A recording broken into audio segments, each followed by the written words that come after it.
Teologia, lá na Faculdade Luterana de Teologia em São Bento do Sul. Alguns nos conhecem por causa da nossa pós-graduação. Essa luz aqui está me ofuscando, que tem como... Então alguns me conhecem por alguns me conhecem pelo curso de pós-graduação. Por muitos anos eu atuei na área da recuperação de dependentes químicos, lá no Selene em Palhoça. E certa vez, quando eu estava no Selene em Palhoça, muito obrigado, estava eu lá, apareceu um carro lá com 3 pastores dentro, um tal de Klaus, Luiz, Servo, se não me falha a memória, os 3. Então lá eles vieram perguntar sobre como funciona uma comunidade terapêutica. Isso antes de surgir para a vida em Nova Petrópolis. Daí eles se apresentaram dizendo: nós somos da Aliança Bíblica. Eu olhei para eles e perguntei: isso tem alguma coisa a ver com o abismo ligado? Porque na minha história pessoal, quando adolescente, eu me criei dentro de um bar. Meus pais tinham um bar, restaurante. Meu pai tinha problema de alcoolismo. Eu e meu irmão, nós fomos nos refugiar na igreja. Nossa igreja é bastante tradicional, e o pastor não tinha tempo para cuidar de nós, os jovens, éramos um grupo muito pequeno. E o pastor Reguloman disse: vocês têm que orar por um casal que discipule vocês e venha, cuide de vocês. E nós começamos a orar. Um dia apareceu um casal de Caxias do Sul, se apresentou lá com o pastor, e o pastor encaminhou para nós, Giovanni e Paracema, e aí logo ele fez um estudo para abismo ligado, e foi muito gostoso. Então esse foi o meu primeiro contato com a Aliança Bíblica. E o segundo foi aquele, anos depois, executando o ministério com dependentes químicos. Por que eu conto isso? Porque eu acho que é importante, quando a gente tem esse elo de comunicação, mais ou menos a gente se conhecendo. O meu desejo para essa tarde e para esse fim de semana é que Deus possa de fato falar a nós. Vocês talvez já ouviram que na língua grega existem 2 palavras que podem ser traduzidas por tempo. Uma palavra é a palavra kronos, que tem a ver com o tempo do ser humano, tem a ver com a nossa cronologia, com a nossa agenda. É o tempo que Deus nos concede enquanto a nossa existência aqui. A outra palavra é a palavra kairos, que tem a ver com o tempo pontual. E essa palavra normalmente é atribuída ao tempo de Deus. Deus pode sim, conforme a sua vontade, Ele pode usar do seu kairos para dentro do cronos.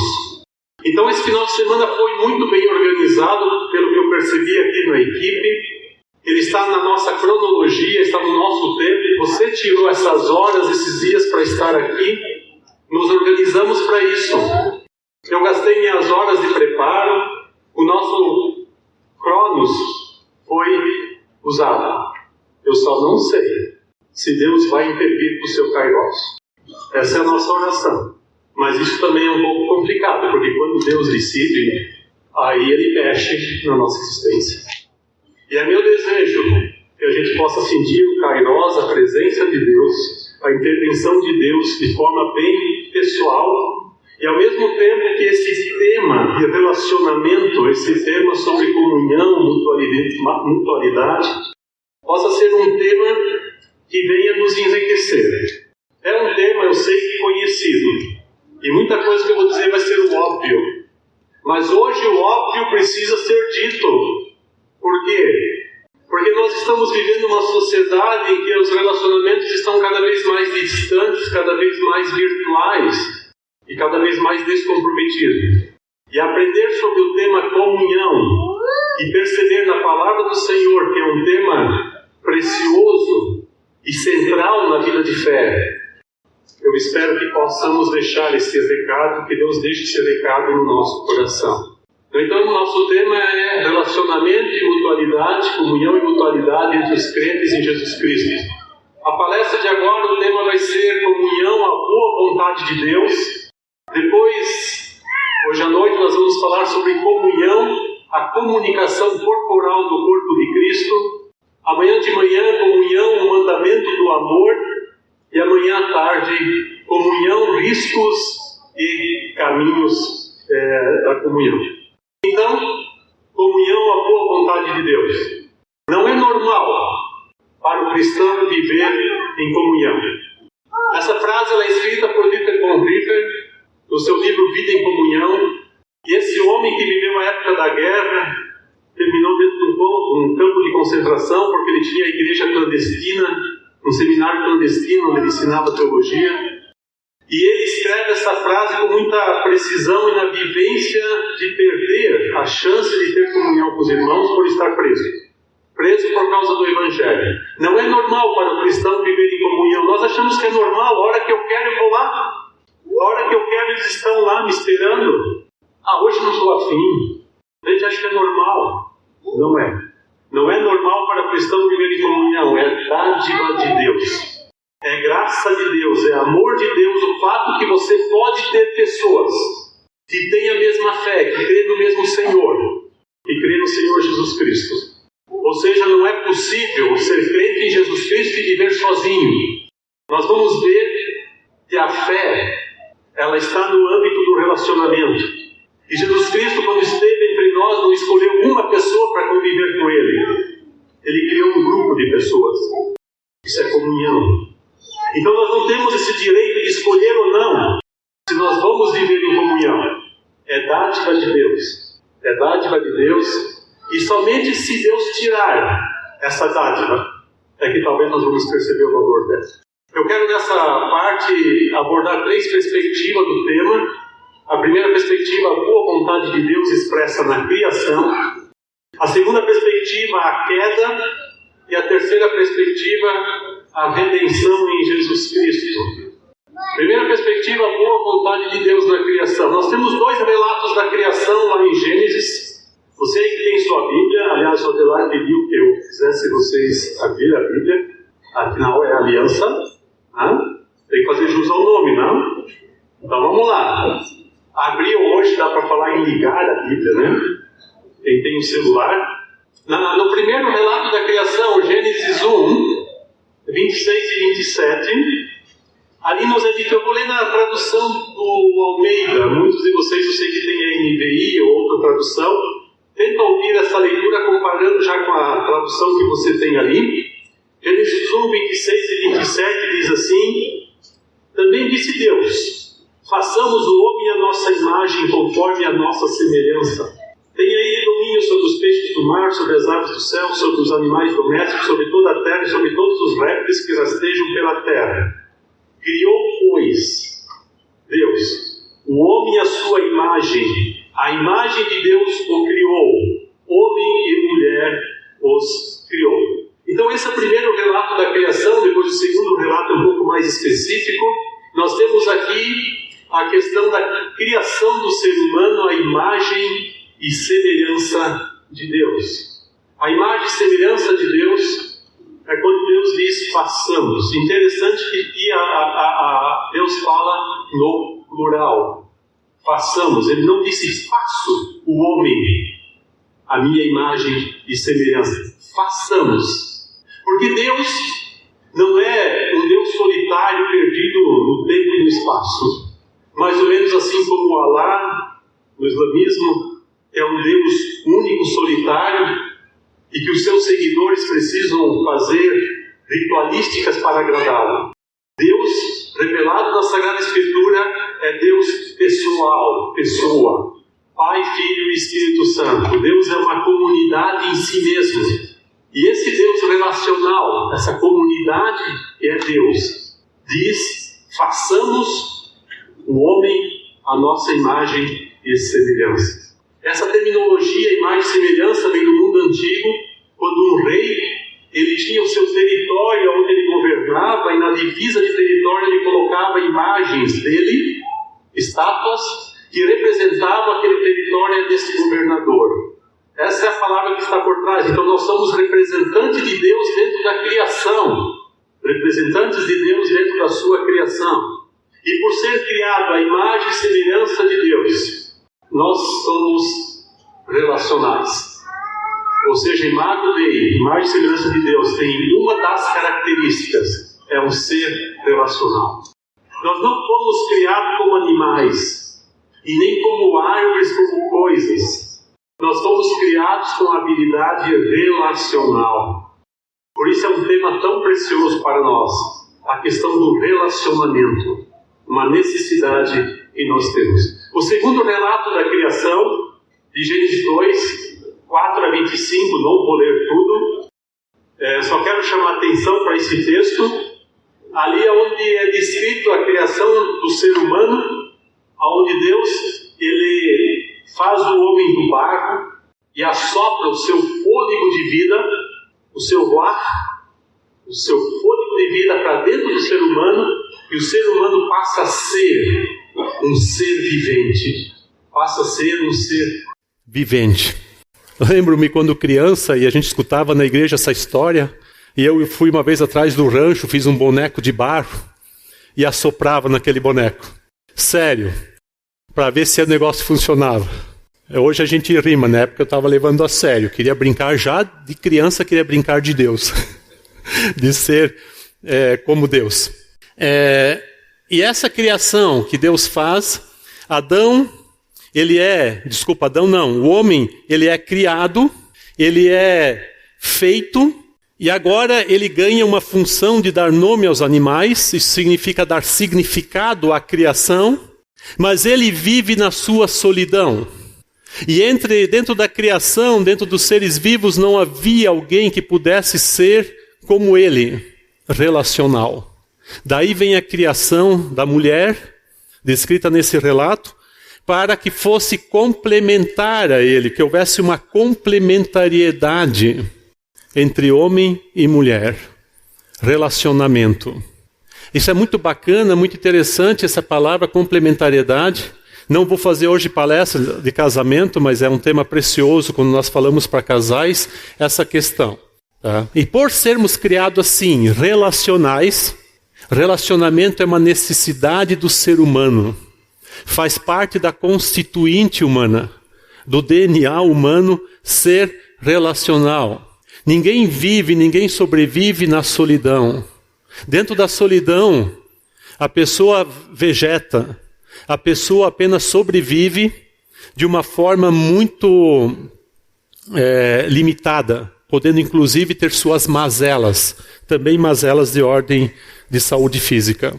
Então, nós temos aqui agora a perspectiva também, nós falamos da criação de forma muito breve, ok? Imagem e semelhança de Deus, complementar, ser humano relacional, aliás, que vivia numa mentalidade muito interessante, mas agora vem a realidade da queda, a realidade do pecado, Gênesis 3. E aqui é muito interessante porque aqui o ser humano muda a perspectiva relacional. A relação com Deus é ferida na desobediência, isso vocês conhecem muito bem, no estudo do abismo ligado. Agora o detalhe interessante e curioso, que o homem antes da queda é chamado de Ish, na língua hebraica, e a mulher é chamada de Ishá, homem e mulher, e eram complementares. E é só a partir da queda que o homem é chamado de Adão, e a mulher é chamada de Eva. Adão, que vem da terra, que é agora responsável pelo sustento, e a Eva, que é a mãe de todos, responsável pela procriação, pelo ser mãe. O que significa essa mudança de nomenclatura dentro do texto? Significa que agora a relação não é mais complementar, mas a relação é pela funcionalidade, pela função de cada um. E aqui nasce a competição no relacionamento humano, aonde o ser humano quer ser Deus sobre a vida do outro. A tentação em Gênesis 3:5, sereis como Deus. E o ápice dessa caminhada do ser humano é Gênesis 11, onde nós temos a Torre de Babel, na tentativa de chegar aos céus, a tentativa de subir. E desde então nós temos esse imaginário de uma escada. E a humanidade opera com esse imaginário da escada, de subir. É uma escada que determina aquilo que você pode vir a ser. Todo nosso sistema educacional, toda a nossa forma relacional está baseado no crescimento.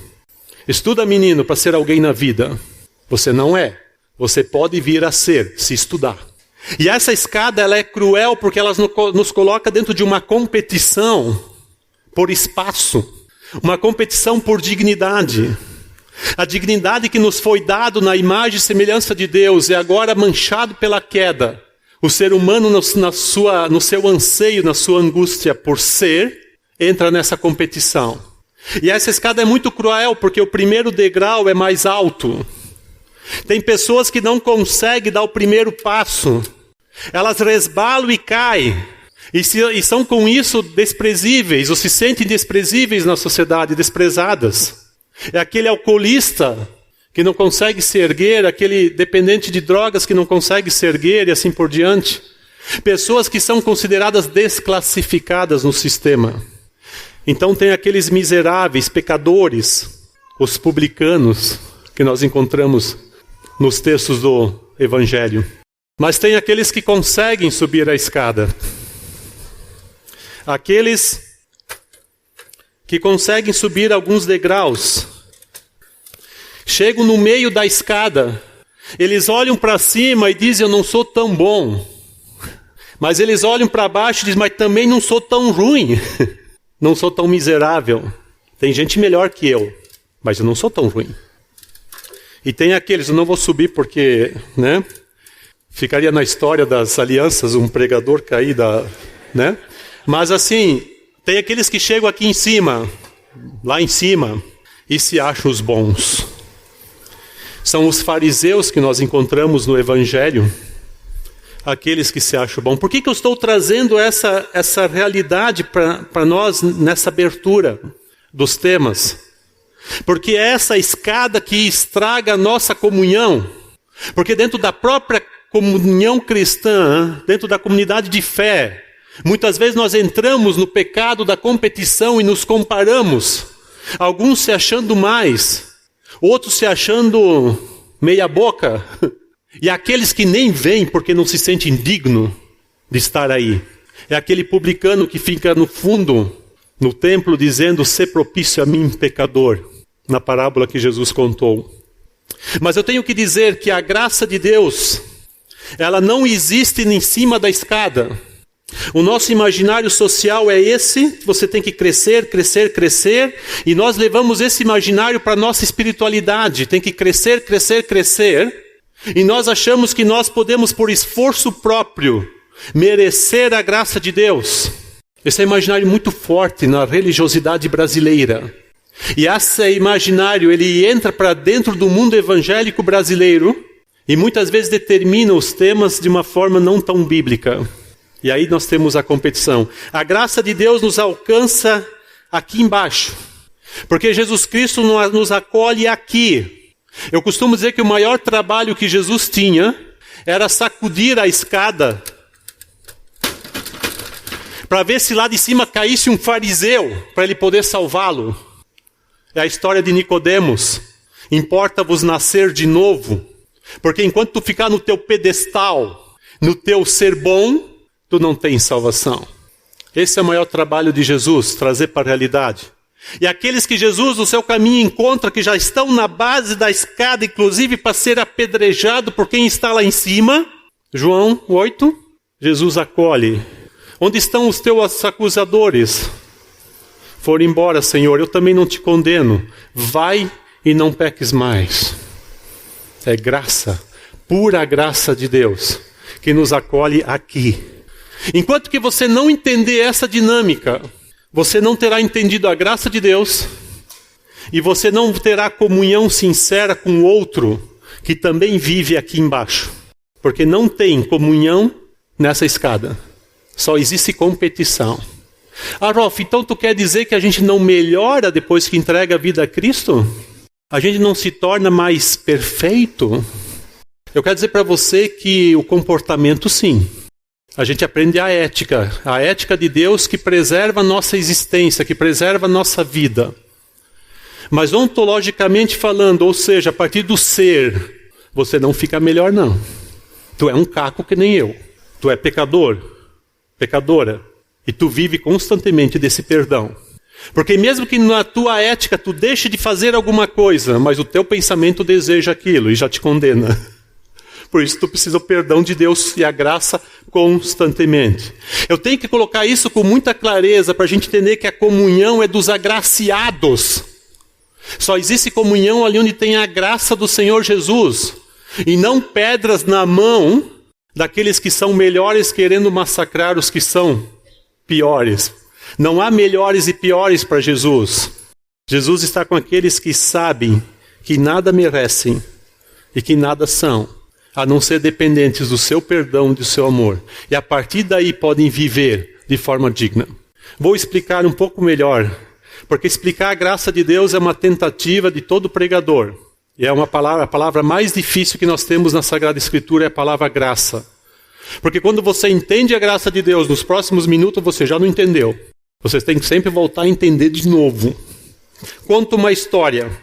Lá no Serene apareceu certa vez um jovem de 32 anos de idade. Vou chamar ele de Flávio. O Flávio é alguém que usava drogas. E o Flávio foi encontrado por Jesus dentro de uma igreja com um código de legalismo bastante forte. E ele subiu nessa escada legalista e ele viveu 2 anos bem, sem as drogas. Um dia ele recaiu no cigarro, fumou um cigarro, resbalou dessa escada, se sentiu tão nojento, tão perdido, tão indigno de Jesus, que colocou na sua cabeça: eu não sirvo para ser crente em Jesus. Daí ele recaiu nas drogas, se afundou, e no seu desespero tentou suicídio. O galho da árvore quebrou, caiu na sua cabeça, amassou o capô do carro, não morreu ali. Aí ele veio se internar. E eu caminhava terapeuticamente com esse jovem, falando de Jesus, e caminhamos uns 2 meses. Ele amava profundamente Jesus. Só que naquela época nós ainda não tirávamos o cigarro no processo terapêutico, nós tínhamos o fumódromo e ele estava fumando, não tinha deixado ainda o cigarro. E um dia eu perguntei para ele: Flávio, se tu ama Jesus, mas se tu estiver dirigindo o carro com o cigarro na boca, e tu bater o carro e morrer, tu vai para o céu ou para o inferno? Ele disse: eu vou para o inferno. Eu fiquei muito bravo, toquei ele do meu escritório, disse: eu não converso mais contigo hoje, sai daqui. Mas chotei ele mesmo, não quero mais papo, tu não está entendendo nas nossas conversas, sai daqui. Fiquei muito irritado. No outro dia ele apareceu na porta do meu escritório, abriu a porta, eu estava numa outra conversa, ele olhou para mim e disse: Rolf, eu vou para o céu, né? Daí eu olhei para ele e disse: mas como é que tu vai para o céu se tu está em pecado? Vocês já perceberam que um terapeuta desse ninguém merece. Mas vocês estão entendendo? Aí ele disse: é por causa da graça de Deus. Eu disse: tu está começando a entender. E aí ele entendeu que ele tinha que parar de fumar pecado, não para ir para o céu, mas porque ele já vai para o céu. E eu ainda sempre digo para o fumante: meu amigo, se tu ama Jesus, tu vai para o céu, mas lá tu vai ter síndrome de abstinência. Eu espero que lá Deus não te tire a síndrome, tu tem que sofrer essa síndrome. Não é justo com os que estão parando. Eu sou brincalhão nesse sentido, mas dizendo, ele entendeu. Eu devo parar de fumar por causa que o Senhor da vida quer a minha vida e o cigarro é antivida, ele mata. Por isso eu vou parar de fumar. Então a minha ética é para a preservação da vida e não para ir para o céu, mas porque eu já sou cidadão do céu. E aí ele entendeu essa graça. Isso foi restaurador na vida dele. Terminado o tratamento, ele voltou para sua cidade, para sua igreja. Chegou para o pastor e disse: pastor, eu amo Jesus. Se eu recair no cigarro, estiver dirigindo o carro com o cigarro na boca, bater, morrer com o cigarro na boca, eu vou para o céu ou para o inferno? O pastor disse: tu vai para o inferno. E aí ele olhou para o pastor e lhe disse: o senhor não entendeu a graça de Deus ainda. Aí quando ele me contou essa história, ele disse: Rolf, eu dei uma aula de teologia para o meu pastor. Que bacana. Entendido essa graça de Deus, entendido o amor de Deus, que nós não podemos viver na escada, mas da graça de Deus, que não podemos ficar nesse eixo da comparação, porque é aqui que prejudica os nossos relacionamentos. nós temos que entender agora essa perspectiva da redenção em Cristo Jesus. Colossenses capítulo 1, vamos dar esse salto lá para o Novo Testamento. É muito difícil escolher um texto bíblico porque eles são ricos para falar da redenção de Cristo, mas aqui talvez nós tenhamos algum bom resumo desse assunto. Colossenses 1 do verso 13, Colossenses 1 do verso 13 ao verso 23. É só para ver se vocês estão ligados. Aberta a Bíblia, Colossenses 1, 13. Ele nos libertou do império das trevas e nos transportou para o reino do Filho do seu amor, no qual temos a redenção, a remissão dos pecados. Esta é a imagem do Deus invisível, o primogênito de toda a criação, pois nele foram criadas todas as coisas nos céus e sobre a terra, as visíveis, as invisíveis, sejam tronos, sejam soberanias, quer principados, quer potestades, tudo foi criado por meio dele e para ele. Ele é antes de todas as coisas, nele tudo subsiste. Ele é a cabeça do corpo, da igreja. Ele é o princípio, o primogênito de entre os mortos, para em todas as coisas ter a primazia, porque aprouve a Deus que nele residisse toda a plenitude, e que, havendo feito a paz pelo sangue da sua cruz, por meio dele reconciliasse consigo mesmo todas as coisas, quer sobre a terra, quer nos céus.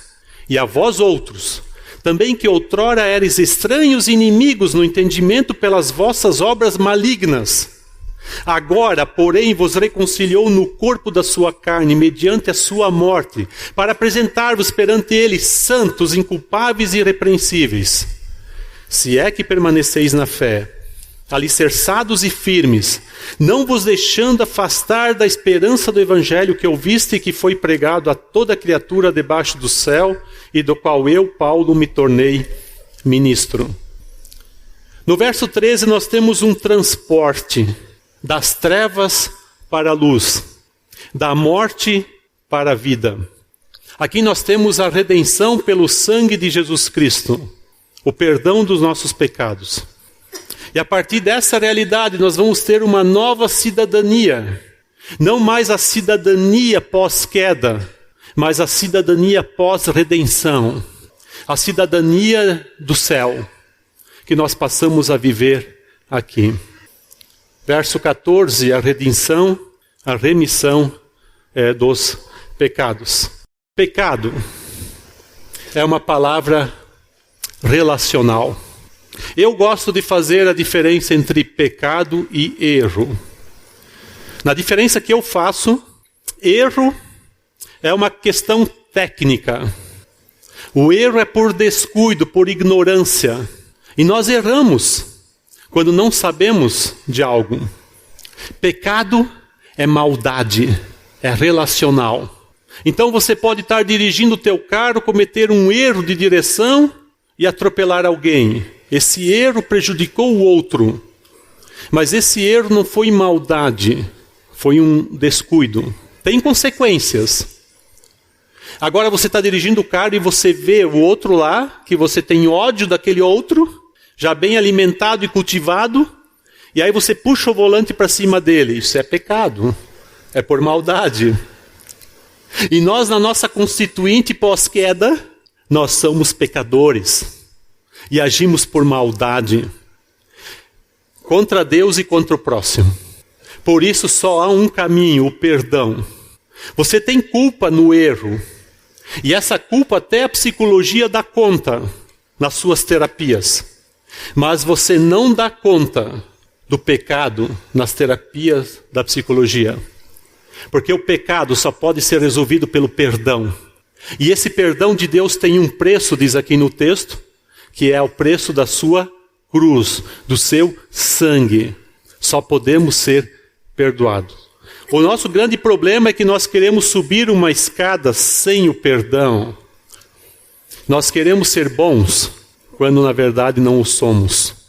E aí nós temos uma linda cristologia, a partir do verso 15 ao verso 20 que nós lemos. Ele é a imagem do Deus invisível. Lembram lá na criação? Fomos criados à imagem e semelhança de Deus. Sabe como é que eu imagino esse negócio aí? Deus cria o ser humano com uma intencionalidade do relacionamento, vem o pecado, estraga tudo. Aí conhecemos as esculhambação durante a história da humanidade. Aí Deus chega para o seu filho e diz: meu filho, desce lá, te torna um deles e mostra para eles o que nós pensamos quando criamos eles. Vai lá e seja um ser humano de verdade, conforme a nossa intenção na criação, para que eles saibam o que nós pensamos. E de fato Jesus Cristo vem como ser humano. E parece-me que Deus disse: mas meu filho, tu não pode ser Deus e usar o teu poder de Deus, o nosso poder como Deus, para ser um ser humano. Tu vai ter que te esvaziar disso aí. Filipenses capítulo 2. Ele se esvaziou do seu direito de ser Deus e se tornou gente como nós. E se você lê os evangelhos, é impressionante, você não encontra em nenhum momento Jesus usando o poder de Deus para ele mesmo. Ele é um abstinente, deixa eu usar essa linguagem da dependência química. Ele se abstém do direito de ser Deus. Ele sofre fome, sede, cansaço. Quando ele encontra aquela mulher samaritana no poço de Samaria, e ele não tem um caneco para tirar água, ele diz: me dê água. Ele está com sede. Ele era Deus, ele podia fazer água. Se eu estivesse no lugar dele, eu ia fazer um chafé. Eu ia dar uma olhadinha se os discípulos não estão olhando, né? Eu ia fazer... Mas ele não faz, ele pede água para a samaritana e aí constrói uma linguagem, uma conversa teológica muito profunda de salvação. E ele não fez teatro não, ele estava com sede. Ele teve um sono pesado quando o mar estava em tempestade, quando ele estava na cruz sentindo dores. Se fosse eu no lugar dele. Eu ia cuspir e o meu cuspe ia vazar para dentro dos soldados romanos. Um troço assim bem louco. Afinal sou Deus. Estão batendo em mim, cuspindo em mim, me botando coroa de espinho, estão me fazendo sangrar a dor. Para que eu sou Deus? Aliás, qual foi a tentação que ele passou em Mateus 4? Filho de Deus não passa fome, cara. Manda que as pedras se transformem em pães. Porque ele sentia fome na sua abstinência de pão. Não só de pão viverá o homem, mas de toda a palavra que procede da boca de Deus. E a última palavra que ele ouviu do pai dele foi no batismo, antes da tentação. Este é o meu filho amado em quem me comprazo. Como é que tu é filho de Deus e está passando fome no deserto? Essa é a tentação. A tentação é dentro do sofrimento, onde vem as dúvidas, as perguntas. E Jesus, ele é Deus, mas ele não usa o direito de Deus para ele. Ele sofre todas as mazelas do ser humano. E não pecou. Por isso, quando ele vai para a cruz, ele pode encarnar o pecado humano. Diz o apóstolo Paulo que o pecado se tornou carne na cruz. Ele se tornou carne e o pecado morreu na cruz. Agora ele é um abstinente no seu ser Deus. Só que quando ele encontra o ser humano em sofrimento, aí ele é um recaído. Aí ele recai. Tem uma doença lá, ele diz: sai doença. Só não conta nada para ninguém. Ele tem papo de recaído. Não conta nada para ninguém. Fica quieto. Tem uma história lá, né? Muito bonita. Quando ele vê o outro no sofrimento, aí sim ele é Deus para intervir. Essa redenção de Cristo, ele é a imagem do Deus invisível. Tu quer saber quem é Deus? Eu nunca vi Deus. Como alguém fala do seu filhinho, e que o filhinho dizia: pai, por que orar se eu não vejo ele? Não consigo ver Jesus. Criança é sincera. Nós podemos ver Jesus. Aonde? Testemunhado nos evangelhos. Porque lá, quem viu Jesus, conviveu com Jesus, foram as nossas testemunhas, os nossos olhos históricos. E quando você lê os evangelhos na Sagrada Escritura, você vê quem é Deus. Ele é a imagem do Deus invisível. Jesus não é invisível. Jesus está descrito na Sagrada Escritura. Ele se apresentou em carne e sangue. O jeitão de Deus aparece ali em Jesus. E não há outro Deus a não ser o Deus revelado. Rolf, mas hoje tem tantas opções. Como é que tu sabe que é Jesus? Como é que tu sabe que é Ele? Vos digo, porque Ele é muito ridículo. Desculpa. Não, pensa Deus se tornando um ser humano. Nós vamos inventar Um Deus que se torna um ser humano. Onde é que a nossa mente humana colocaria Deus? É lá onde os magos foram procurar ele. No palácio, no poder. É lá que nasce o Messias, o Deus encarnado. O filho de Davi. E onde ele nasce? Numa estrebaria, entre fezes e urina de animais. Falta do presépio, sempre falta o esterco. E a urina, um lugar fedido, mal cheiroso.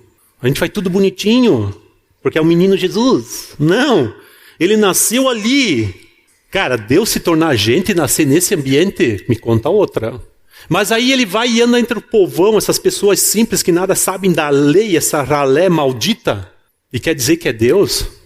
E um detalhe, no conceito judaico, o Messias não morre. O Cristo é imortal. Então é fácil saber se é ele.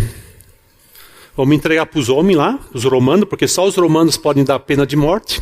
E aí vamos ver o que acontece. E aí ele morre. Cara, Deus morrendo, me conta outra. É muito fajuta. Não cabe na mente humana, na concepção humana de divindade, o Jesus que está na Bíblia. E é por isso que eu digo, esse escândalo da cruz, me traz a convicção de que é ele. Não são as minhas emoções que trazem convicção, porque eu queria um Deus mais forte. O filósofo ridiculariza Jesus Cristo. Nietzsche, que vai falar da morte de Deus, ridiculariza esse Jesus da cruz. O artista ridiculariza Jesus Cristo. Tem um artista que faz carneação de porcos. Eles pegam as vísceras e o sangue dos porcos, colocam pessoas nuas, crucificadas, simbolicamente crucificadas, e derramam esse sangue e esses animais por cima dessas pessoas, e depois assam a carne dos porcos para sinalizar a ceia, a Santa Ceia, para ridicularizar Jesus Cristo. E aí eu digo, tão certo. Só que aquilo que escandaliza eles é a minha convicção e aumenta a minha fé. Por quê? Porque ele é tão diferente do imaginário humano que só pode ter sido ele. Ele não pode ter sido inventado por alguém. Ele se apresenta de forma muito estranha, tanto que os seus discípulos se escandalizaram com ele quando ele morreu. Vocês acham que os discípulos fugiram por medo da morte? Pedro estava a fim de ir para a guerra, mas quando ele viu que Jesus ia ser morto, ele pensou, não conheço tal homem, nunca vi, não é o Cristo. E ele nega Jesus. Então, pessoal, Jesus é o Deus encarnado, é Ele. Ele é a imagem do Deus invisível. Quer saber quem é Deus? É Ele. Nós fomos criados à imagem de Deus, porém essa imagem foi manchada na queda. Por isso temos nossos problemas relacionais, por causa do pecado que habita em nós. Jesus veio mostrar como é para ser o ser humano. Lendo os evangelhos, você fica impressionado pela capacidade relacional de Jesus. Sabe como é que eu imagino o céu? Um lugar onde todo mundo é como Jesus. Conseguimos imaginar isso? Você aí, esposa, já pensou que se teu marido fosse como Jesus? Maridos, imagina se a tua esposa fosse como Jesus? Que perfeição relacional seria? Jesus acolhe, valoriza, Ele ouve, Ele perdoa, Ele exorta quando é necessário, porque Ele ama a cada pessoa. E Ele então vai ser o nosso padrão relacional, porque nós somos a comunidade dEle. Porque Ele nos une na mesma fé. A fé em quem? Uma fé inventada? Não, a fé nele. Auxiliado pelo seu Espírito que age entre nós. Por isso nós precisamos do irmão. Por isso nós precisamos do outro. Diz aí verso 18, Jesus é o cabeça da igreja. Ele comanda. Ele é o exemplo, Ele é o modelo, Ele é o paradigma a ser seguido pela sua igreja. Nós somos uma comunidade de discípulos de Jesus Cristo. E fora da comunidade não existe discipulado de Jesus Cristo. A não ser que você for preso por causa da tua fé. O ladrão na cruz, seu cronos estava terminando. Ele estava diante do último suspiro. O cronos ia terminar e o kairos de Deus interveio. E ele diz, lembra-te de mim quando vieres no teu reino. E aí ele ouve, ainda hoje estarás comigo no paraíso. E aí ele não pôde descer da cruz para viver em comunhão. Não deu mais tempo. Nem pôde ter uma mudança ética. Morreu bandido mesmo. Perdoado, mas morreu aí. Mas foi para a eternidade por causa da salvação. Então nós não temos nenhuma justificativa para não viver em comunhão, a menos que formos presos, perseguidos e ficarmos numa situação em que não podemos ter os irmãos. Por isso não é normal para o cristão viver em comunhão. É dádiva de Deus. Dádiva que nós temos que redescobrir e valorizar. Jesus traz a paz pelo seu sangue, diz versículo 20. Paz com Deus, paz com o próximo. Só quem é perdoado desiste da escada, desiste da competição. Só quem é perdoado enxerga o ser humano que é o outro. Só quem é perdoado pode chorar por causa do pecado do outro. Só quem é perdoado pode se compadecer com o outro. Só quem é perdoado por Jesus é que pode ter plena comunhão dentro da sua realidade como pecador. Jesus trouxe reconciliação, versículo 22, para apresentar-vos santos, inculpáveis e irrepreensíveis, ou seja, perdoados, e num estilo de vida segundo a vontade de Deus. Agora nós passamos a viver dentro da vontade de Deus. Não somos perfeitos no topo da escada.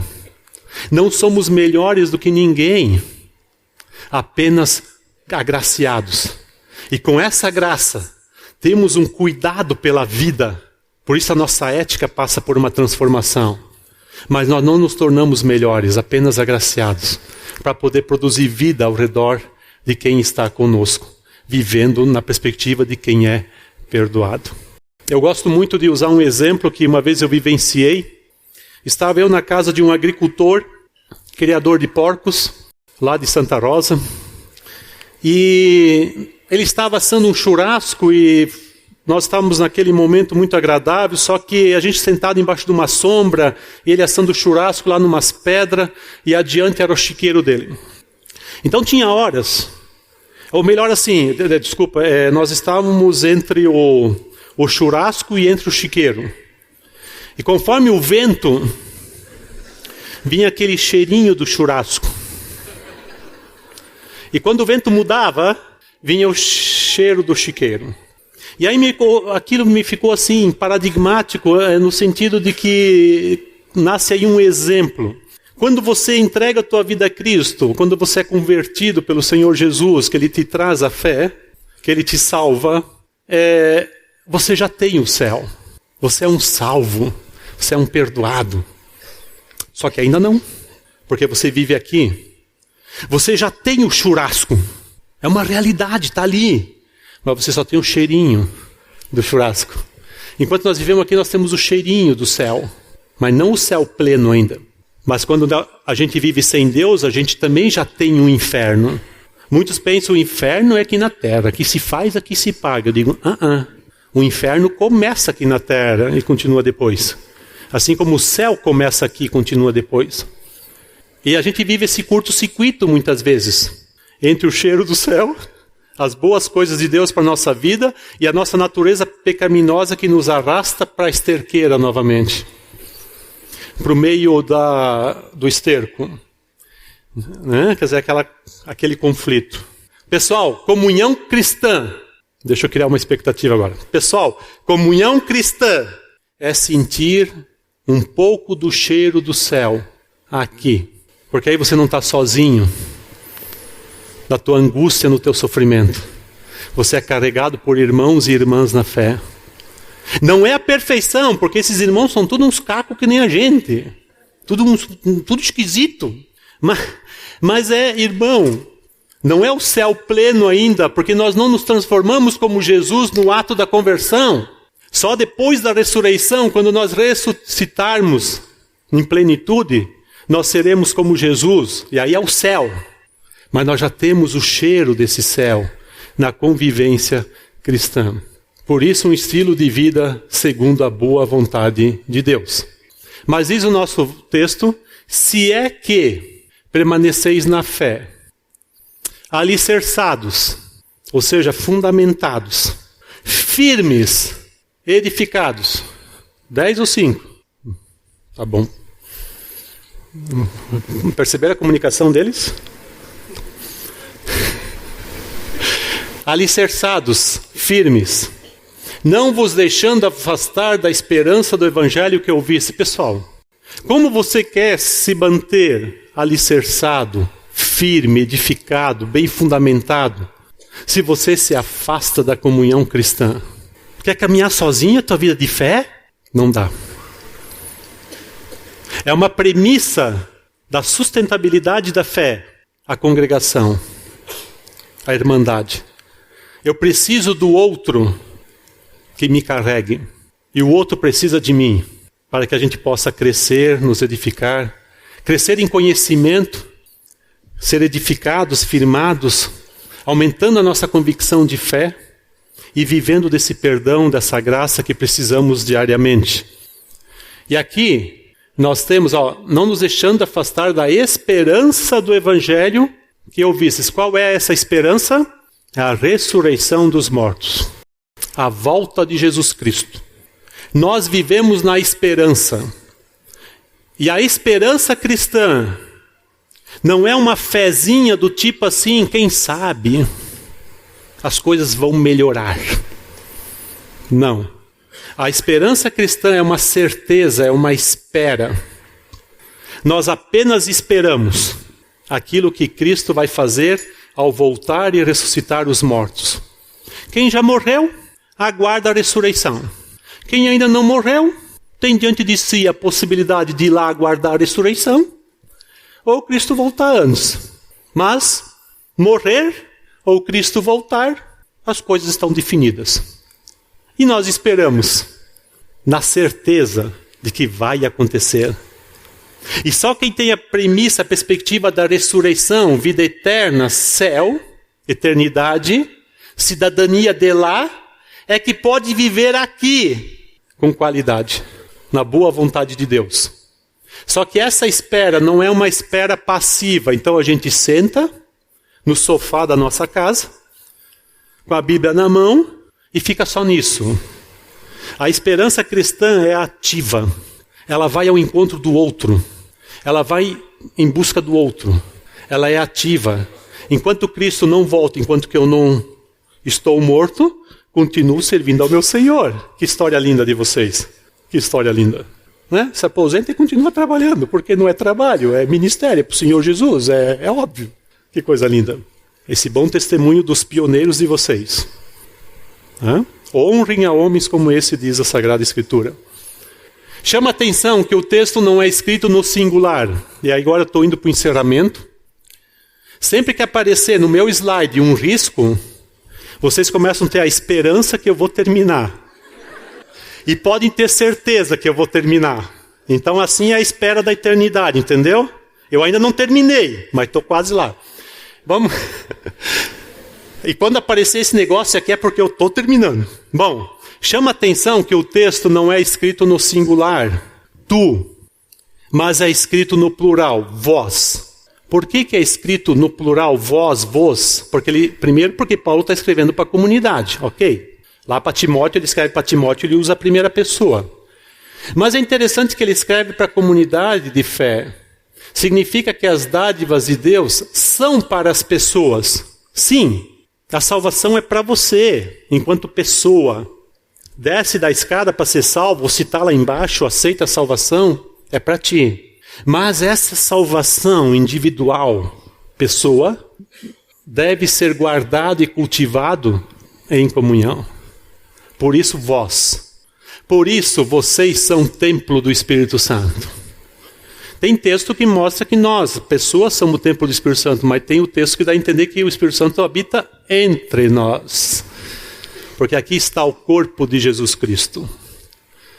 E a gente faz parte desse corpo ao entregar a vida a Cristo. Então é sim uma decisão pessoal. Mas não é assim uma satisfação, bom, agora entreguei, estou salvo, ok. Não, agora é um compromisso porque tem os irmãos e as irmãs na fé. E tem que ser cultivado na comunhão. Essa é a boa vontade de Deus. Tá? Nós, hoje à noite, então, queremos continuar o tema e queremos falar, então, de coisas bem práticas também para viver a nossa comunhão. Que Deus nos abençoe. Amém.